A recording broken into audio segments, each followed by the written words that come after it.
Probably the biggest change that the Rebbe invoked is this idea of action centricity, or in other words, the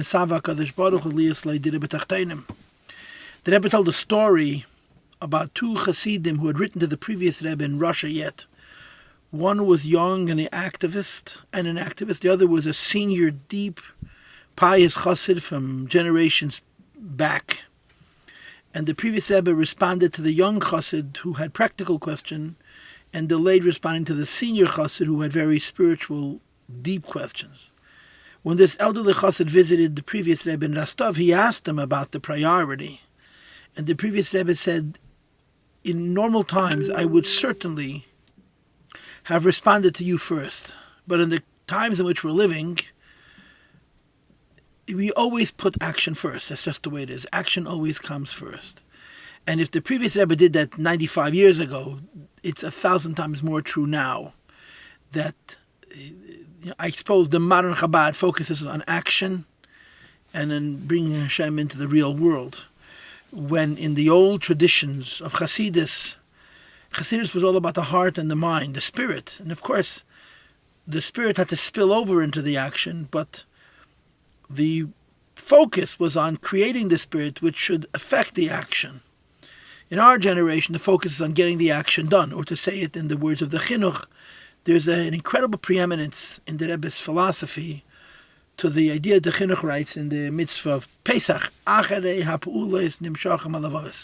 you can make the heart follow the actions much more easily than the actions follow the heart.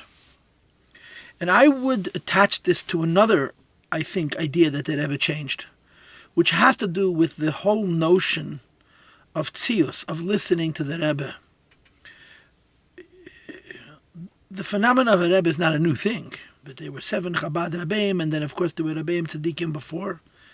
And certainly they all had the neshama klolus properties that the Rebbe talked so much about regarding the previous Rebbe, that we see so much or understand so much in the personage of the Rebbe. But in the old Chabad tradition, there was room for a chassid to say to the Rebbe, quote,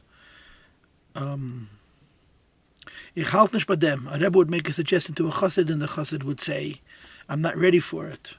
Or more poignantly, a Rebbe would give a chassid an instruction, and the chassid would ask, how's that going to benefit me in my avodah? In our generations, the Rebbe really didn't tolerate people deciding that they're not ready to do what he says.